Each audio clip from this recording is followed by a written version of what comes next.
இந்த வீடியோவில் நம்ம என்ன பார்க்க போறோம்னா, மே மாதம் 2026 விருச்சிக ராசிக்காரர்களுக்கு எத்தகைய ஒரு பலாபலன்கள் நிறைந்த ஒரு மாதமாக சயின்டிஃபிக் வேதிக் அஸ்ட்ராலஜி முறையில் எதையும் மிகைப்படுத்தாமல் உள்ளது உள்ளவாறு ஒரு கிரகம் ஒரு இடத்துல இருக்கும் பொழுது அந்த ராசிக்கு எந்த மாதிரி ஒரு தாக்கத்தை கொடுக்க போகிறார். அது ஆண்டு கிரகமாகிய குரு சனி ராகு எதுவாக இருந்தாலும் சரி, மாதம் பயிற்சி பெறக்கூடிய சுக்கிரன் சூரியன் செவ்வாய் புதன் போன்ற கிரகமாக இருந்தாலும் எது மாதிரி தாக்கத்தை மே மாதம் 2026 விருச்சிக ராசிக்காரர்களுக்கு கொடுக்குறாருங்கிறது சயின்டிஃபிக் வேதிக் அஸ்ட்ராலஜி முறையில் மிகைப்படுத்தாமல் பரிகாரங்கள் அது மாதிரி மூட நம்பிக்கைகளில் போகாமல் உள்ளது உள்ளவாறு கர்மா எப்படி செயல்படுகிறது, எது மாதிரி விஷயமும் காத்திருக்குது, எது மாதிரி அமைப்புகள் நமக்கு தென்படுகிறதுங்கிறது துல்லியமாக நம்ம விருச்சிக ராசி 2026 மே மாதம் எப்படி இருக்குன்னு பார்க்க போறோம்.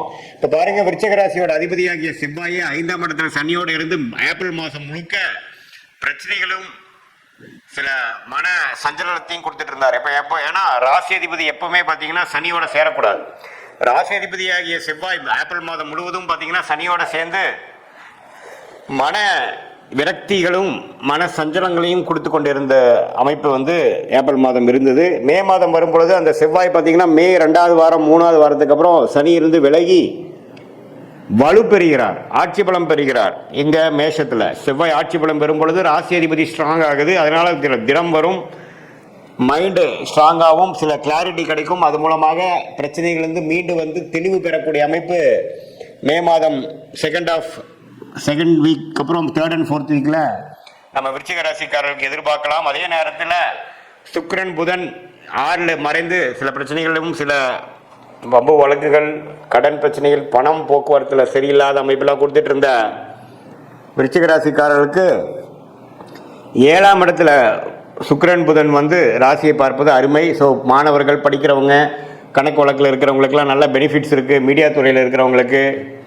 எல்லாத்துக்குமே ஒரு ரெகக்னிஷன் கிடைக்கக்கூடிய அமைப்புகள் கண்டிப்பாக உண்டு. ஒரு நல்ல மாற்றத்தை கொடுக்கக்கூடிய அமைப்பு ஏப்ரல் மாதத்திலிருந்து மே மாதம் வரும்பொழுது விருச்சிக ராசிக்காரர்களுக்கு நல்ல ஒரு அமைப்பு இருக்குது. ஏன்னா ஜூன் மாதத்துக்கு அப்புறம் பார்த்தீங்கன்னா குரு உச்சம் பெற்று ராசியை பார்க்கும் பொழுது அஷ்டமத்தில் இருக்கிற குரு வெளியில் வரும்பொழுது பாக்கியஸ்தானத்துக்கு வரும்பொழுது நல்ல ஒரு மாற்றத்தை கொடுக்கக்கூடிய அமைப்பு இருக்குது. அதுக்கு வேணுங்கிற ஃபவுண்டேஷனான சில அடிப்படையான சில மாற்றங்களை, வாழ்க்கை அமைப்புகளை மாற்றங்களும் சில துவக்கங்களையும் பிளாட்ஃபார்மையும் கிரியேட் பண்ணக்கூடிய ஒரு அற்புதமான செகண்ட் ஹாஃப் ஆஃப் மே மாதம் இருக்குது. அந்த நேரத்தை நல்லா நீங்கள் உபயோகப்படுத்தி கொள்ள வேண்டும் விருச்சிக ராசிக்காரர்களாகிய நீங்கள்.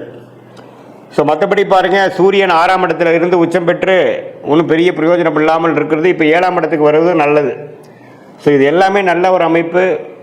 குருவும் பாருங்கள் ஜூன் மாதம் மாறுறாரு. அதுக்கு வேணுங்கிறதுக்கு முன்னாடியே ஒரு 2 வாரத்துக்கு முன்னாடியே அதோட எஃபெக்ட் உங்களுக்கு தெரிய ஆரம்பிச்சிடும். ஸோ விருச்சிக ராசிக்காரர்களுக்கு இந்த மே 2026 ஒரு நல்ல ஒரு கேம் சேஞ்சிங்காக கடந்த ஒரு 6 மாதமாகவே கைக்கு வந்தது வாய்க்கு வரவில்லைங்கிற மாதிரி ஒரு இழுபறியாக அமைந்து கொண்டிருந்த சில தொழில் முயற்சிகள், படிப்பு விஷயங்கள், வேலை விஷயங்கள், கல்யாண விஷயங்கள், குடுக்கல் வாங்கல் விஷயங்கள், இது எல்லாமே ஒரு மாதிரியான இழுபறியாக இருந்த விஷயங்கள்லாம் கொஞ்சம் வேகமாக நடந்து மனம் மகிழ்ச்சி அடையக்கூடிய ஒரு தருணமாக குரு சுக்கிரன் புதன் ராசி அதிபதியாகிய செவ்வாய் எல்லாமே ஒரு நல்ல தாக்கத்தை கொடுக்கிறார்கள். அதுவும் ஜூன் மாதத்துக்கு அப்புறம் ஒன்றுமே மனம் சஞ்சலமிலிருந்து வெளியில் வந்து ஓரளவுக்கு உற்சாகத்தோடு வாழக்கூடிய அமைப்பு இருக்கிறதுனால இந்த மே மாதம் ஒரு நல்ல ஒரு தூக்கத்தை கொடுக்குங்கிறத நீங்கள் தெரிஞ்சுக்கணும். இது எல்லா வயதினரும் மாணவர்களாக இருந்தாலும் சரி, இல்லத்தரசிகளாக இருந்தாலும் சரி, நடுத்தர வயதினராக இருந்தாலும் சரி, இளம் வயதினராக இருந்தாலும் சரி, சீனியர் சிட்டிசன்ஸாக இருந்தாலும் அவங்களோட வாழ்க்கைக்கு தகுந்த அமைப்புகளில் வேலை, தொழில், ஹெல்த் முயற்சிகள், பண விஷயங்கள், வாழ்வாதாரங்கள், அதில் எல்லாத்துலேயுமே ஒரு நல்ல மாற்றத்தை கொடுக்கக்கூடிய அமைப்பாக 2026 மே மாதம் விருச்சிக ராசிக்காரர்களுக்கு இவ்வளவு நாள் கஷ்டப்பட்டதில் சில விஷயங்கள் நடந்ததுரா சாமிங்கிற மாதிரி ஒரு பெருமூச்சு அடையக்கூடிய அமைப்புகள் இருக்குது. சில புதிய தொடர்புகள் வரும், சில கான்டாக்ட்ஸ் மூலமாக சில பெனிஃபிட்ஸ் வரக்கூடிய அமைப்புகள்லாம் இருக்குது. காதல் திருமணம் எதிர்பார்க்குறவங்களுக்கு நல்ல காதல் கூடுற அமைப்பு, பெற்றோர்களின் சம்மதம் கிடைக்கக்கூடிய அமைப்பு.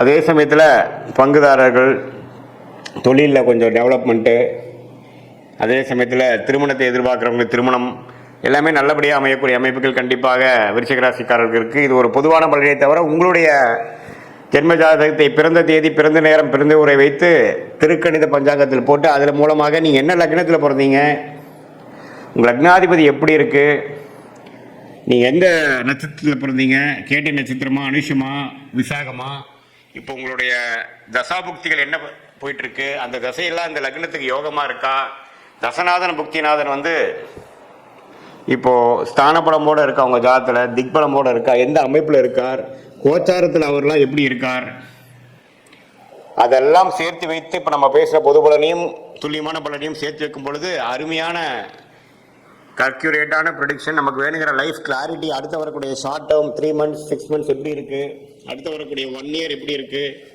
எது மாதிரி லைஃப் கோல்ஸ் நமக்கு அச்சீவ் ஆகிற மாதிரி இருக்குது, டைம் லைன்ஸ் என்ன, எந்த நேரத்தில் எது நடந்தால் நல்லது, எப்படி நடக்கிற மாதிரி இருக்குது, திருமண விஷயங்கள், வேலை மாற்றங்கள், ப்ரொமோஷன், கடன் அடைதல், ஃபினான்ஷியல் க்ளோரி, இது எல்லாம் நம்ம வாழ்க்கையில் எப்போ நடக்கக்கூடிய அமைப்புகள் இருக்குது. எல்லா வயதினருக்கும் அவங்களுக்கு வேணுங்கிற வாழ்க்கையில் இருக்கக்கூடிய தேடுதல் வந்து எந்த நேரத்தில் செஞ்சுக்கிறது நல்லது. ஏன்னா நேரங்கிற ஒரு டைமென்ஷனில் தான் நம்ம எல்லாரும் வாழ்ந்து கொண்டு இருக்கிறோம். அந்த நேரத்தை குறிக்கக்கூடியவர் தான் தசா புக்தி அந்தரம் சூக்ஷமம். தசைகளுங்கிறது பார்த்தீங்கன்னா வருட கணக்கில் போகிறது, புக்திங்கிறது பார்த்தீங்கன்னா 8 மாதம் 9 மாதம் 10 மாதம் 1 வருஷம் 1.25 வருஷம் 2 வருஷம், அந்தரம் பார்த்தீங்கன்னா 4 மாதம் 3 மாதம் 2 மாதம், சூக்ஷமங்கிறது வாரக்கணக்கில். இது எல்லாம் எப்படி உங்களோட ஜாதகத்தில் இருக்கிறத வைத்து அவ்வளோ டீட்டெயிலாக நம்ம பார்த்து அதுக்கு தகுந்த மாதிரி முடிவுகளை எடுத்து தேவையற்ற முடிவுகளை நாம் அவாய்ட் பண்ணி தவிர்த்து, தேவையற்ற பண விரயங்கள், தேவையற்ற பொருள் விரயங்களை தவிர்த்து, ஏன்னா நம்ம ஒரு 1000 வருஷம் வாழ போகிறது இல்லை, நாம் வாழ்கிறது நம்ம 70-80 வருஷம் தீர்க்காயுசு இருக்கும் பட்சத்தில். அதுலேயுமே பார்த்திங்கன்னா வேலை தொழிலுங்கிறப்போ ஒரு 30-40 வருஷம் தான் நம்ம வந்து கரெக்டாக பண்ண போகிறோம். அதில் தேவையற்ற தவறுகள், தவறான திசையில் போகக்கூடிய முயற்சிகள், இதெல்லாம் நம்ம தவிர்க்கும் பொழுது நம்மளுடைய பிராப்தம் என்ன, நம்மளுடைய தோஷங்கள் என்ன, என்ன கிரகங்கள் நமக்கு யோகமாக இருக்குது, எந்த நேரத்தில் எந்த மாதிரி விஷயங்கள் போனால் நமக்கு சீக்கிரமாக நடக்கும், குறைந்த எஃபோர்ட்டில் நல்ல லாபங்கள் வரும், அது மாதிரி விஷயங்கள்லாம் தெரிந்து அதுக்கு தகுந்த மாதிரி ஃப்ரஸ்ட்ரேஷன் ஆகாமல், ரெஸ்ட்லெஸ் ஆகாமல், பொறுமையாக இருந்து வாழ்க்கையில் அந்தந்த வேறு நேரத்தில் அந்தந்த விஷயத்தை செய்து சாதித்து வாழ்க்கையில் நம்மளுடைய குறிக்கோள்களை அடைந்து கரெக்டான சாய்ஸஸ் எடுத்து தவறான சாய்ஸில் போய் வாழ்க்கையை முடக்கி கொள்ளாமல் சயின்டிஃபிக் வேதிக் அஸ்ட்ராலஜி முறையில் நம்ம தெய்வாம்சம் பொருந்திய ஞானிகள் இந்திய வேத ஜோதிட அடிப்படையிலான தெய்வாம்சம் பொருந்திய இந்த சாஸ்திரத்தை அருளியிருக்காங்க நம்ம ஞானிகள். அதை வந்து தவறான முறையில் பரிகாரங்கள் அது மாதிரிலாம் போகாமல் ஒரு கிரகம் எப்படி இருந்தால் எப்படி இருக்கும், எது மாதிரி கர்மாவை கொடுக்குது, எந்த நேரத்தில் எது செஞ்சால் நல்லது அப்படிங்கிறத நம்ம பாஸ்ட் லைஃப் எப்படி இருந்ததுங்கிறதையும் வைத்து பார்த்து செக் பண்ணிவிட்டு ப்ரெசென்ட் எப்படி இருக்கிறது பார்த்து அப்புறம் அதை வச்சு future long term and short term எடுக்கிற முடிவுகளை சரியான முடிவாக எடுக்கும் பொழுது வாழ்க்கையில் எளிதில் வெற்றி பெற முடியும் என்று சொல்ல விரும்புகிறேன். மீண்டும் மற்றொரு காணொளி சந்திப்போம். நன்றி, வணக்கம்.